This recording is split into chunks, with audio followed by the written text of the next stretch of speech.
dedicate this song to recession, depression, and unemployment. This song's for you. Today's a new day, but there is no sunshine. Nothing but clouds, and it's dark in my heart, and it feels like a cold night. Today's a new day, but where are my blue skies? Where is the love and the joy that you promised me? Tell me it's alright. I'll be honest with you. I almost gave up, but a power that I can't explain fell from heaven like a shower now. When I think how much better I'm gonna be when this is over. I smile, even though I hurt, see I smile. I know God is working, so I smile. Even though I've been here for a while. What you do? I smile. Come on and Smile. It's so hard to look up when you've been down. Sure would hate to see you give up now. God's people. You look so much better when you smile. So smile. Now every day ain't gonna be perfect, but it still don't mean today don't have purpose. Come on. Today's a new day.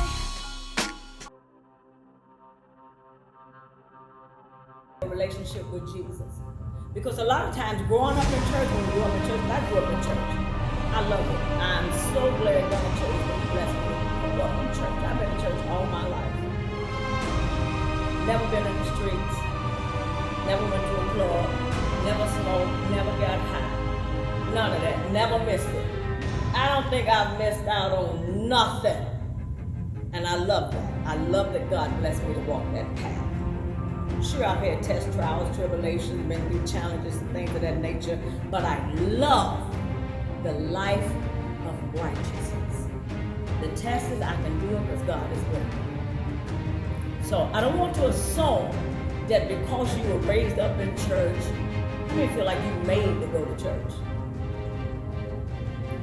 You feel like like it's not your choice, it's your parents' choice that you are here. So, if your parents didn't make you come, how many of you will not come to church? Please be honest. You don't even come every Sunday.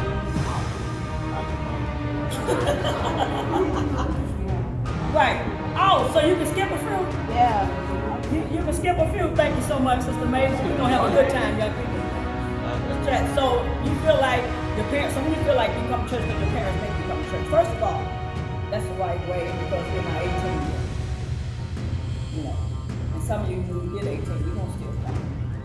You may not feel like you're not going to take your time home. So right now, up until 18 years old, your parent is in control.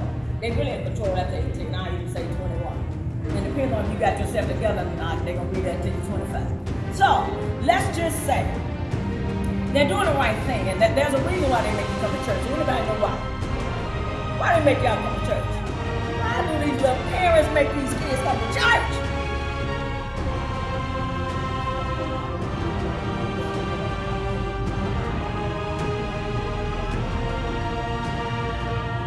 Why they make you come to church? Not just because you raised that way. You think a parent just say, get up and come to church. This is how we was raised. Really? And it's only because they were raised that way? Okay, because if they do it just because they were raised that way, it becomes a tradition. It's a tradition. Church is not a tradition for me, it's a way of life. That's the difference. You can do things out of tradition, out of culture, out of a way of life. Church is really a way of life. He grabs it. Get a hold of it, you understand why you go. That's what I asked you earlier. Why do you think your parents make you come to church? Some of y'all feel like because it's a tradition. You know, I need to let them know they got y'all come here because it's a tradition. Y'all know I'm gonna remember that.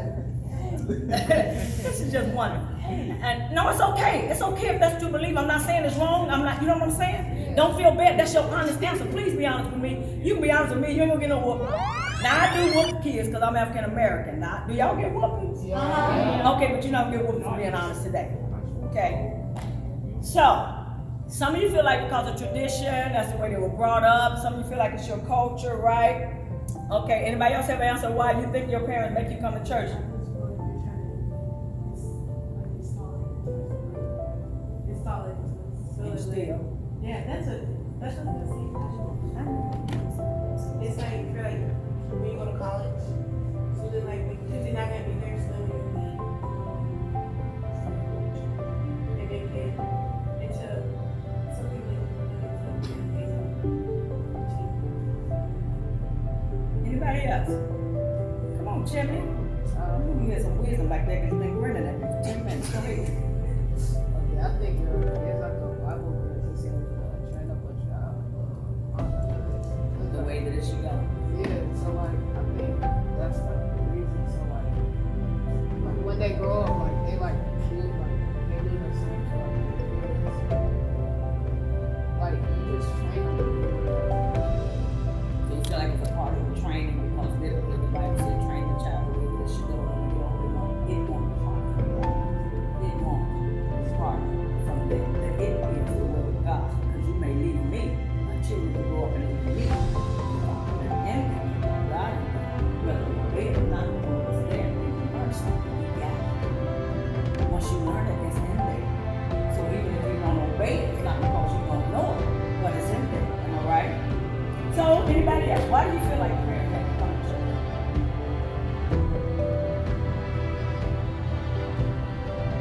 Because some of us want to come every Sunday. Somebody said not every Sunday. So Sunday only come once a week, right?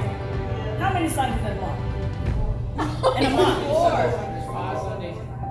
4. Some Sundays is 4, some Sundays is 5. So you have 7 days in a week, am I right? 7 days in a week. Now, our parents have introduced us to who? When we come to church, they introduce us to who? To God. God is great, all-knowing, all-powerful, right? Who created this world? God. So our parents made us come to church because they wanted to introduce us to our Creator. Y'all follow me? Okay. So now we get to know about this Creator who some of us, our parents had to pray to even conceive us.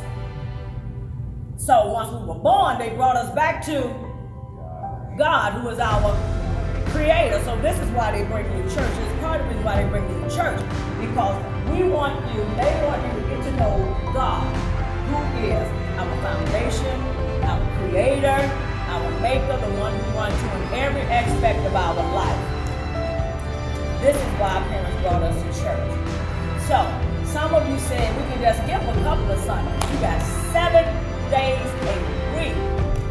Go to school, go to work, go to college, weekends, you all, hold on, Akuma, I know you're willing and ready, and I like that in you today because I'm ready for you.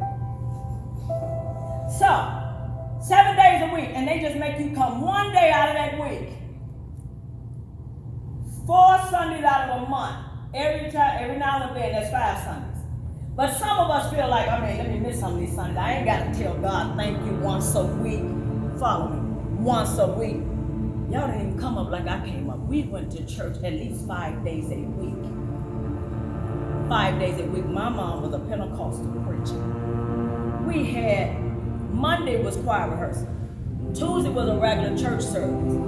Wednesday, they was meeting for prayer and something else. So really Monday and Wednesday was supposed to have been our day off. But you got the usher and the deacons and everybody else. So if they decide to have a meeting or a council meeting, it will be on that Monday or that Wednesday. Thursday was regular church.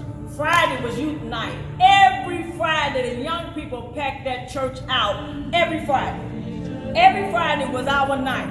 We did the prayer, testimony service. We preached. Sometimes they would have 3 of us to do 5-minute sermons. We was excited because we the young folk. This our night. We get to worship Jehovah, give him our praise. The choir would sing. They would do solos. Different people in church had got singing groups. Friday night was our night. And then after church, we had all night prayer from 12 o'clock midnight to 6 a.m. in the morning. And some of them had to leave because their parents had to go to work. Guess who had to be there? Because my mother was the pastor. So I was going to be there. Rather the rest of them, you going to be here. Now, did I get sleepy? Yeah. They wake you up. But it made me who I am today. Saturday, we was at church church so much, we just go hang out at the church. That's all we knew. Hey, you going out to the church? Yeah, we get out. So we get together at the church and go play ball. We get together at the church and go together. But we were so used to getting together at the church, it became our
to which he would afterward get his inheritance. As he went out, he did not know where he was going. Amen. From today's lesson, can you tell me what is the main thing, one thing you learned? The basic rules of Christianity is the Ten Commandments. All the other rules, and some of those are like your parents' rules, the school rules, your educational rules. The school make up their own rules. We don't get to tell the school what to tell y'all to do. School says you got to be in class at a certain time. That's the school. That has nothing to do with your religion. You got to be in class in 5 minutes. That's the school. Your parents didn't write that. The Bible didn't write that. That's the school. So there are a lot of rules in life, but it's not necessarily under the label of Christianity, although it may agree with it. You know, the Bible says you cannot steal. The school says you cannot steal. The law says you cannot steal. The general rule is you cannot steal. So don't look at Christianity like it's a bunch of boring rules. So did y'all get anything out of that today? We wrapping up. Anything out of that today? What did y'all get out of today? Christianity is important. Displays it. It's what? The person who displays it. It's how you display it. What you get out of it? What you get out of it? The whole, our rep session about Christianity. How do you feel about it?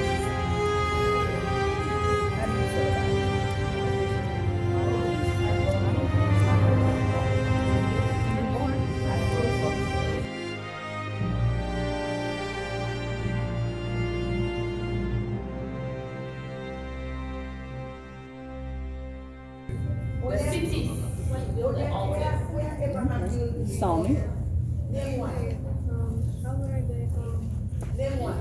It's like it's a sin if you like don't follow. It's something like how you say in the Bible. It's when you disobey. That's the sin. Oh,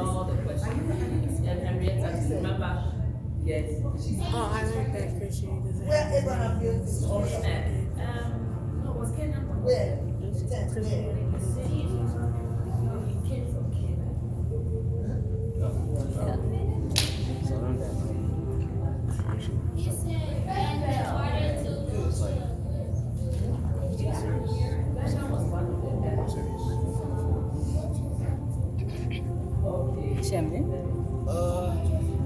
So I learned that to be like a Christian, like you just have to like follow God and like you have like it's not hard like you're not limited in Christianity. You can still do a lot of stuff, but like just not stuff like the stuff that's written is not the stuff that is written not to do. You can't do it, but like if it isn't written, and you think it's right.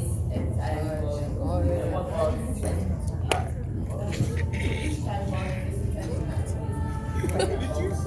I understood what he was trying to say. Like if it's written, you obey it. If it's not written, then you kind of evaluate to see if it's right or wrong. Certain things that it has a lot to do with your conscience and your upbringing, because you were under the impression that Christianity was just a bunch of rules, and then the Ten Commandments is the rules. That's the law. But if you read the Ten Commandments and you look at the law of the land, they basically line up the same, because the law of the United States is really founded on the Bible, which is the law, the principles of life. It's really the principles of life. So your assignment for tonight, I want you to read the Ten Commandments. Yeah. Because y'all think, no, it's just 10 Commandments. It's in one book. It's in the Bible. I'm not even tell you where it's at. Google it. Say 10 Commandments. You're going to find it for yourself. When you come in tomorrow, you're going to tell me what those 10 Commandments are. It's just 10 things. Thou shalt not, thou shalt not. Those are the rules. Everything else, see, I think y'all got Christianity mixed up with your culture and your upbringing. And there's rules in everything in life. And life without rules is chaos. It is chaos.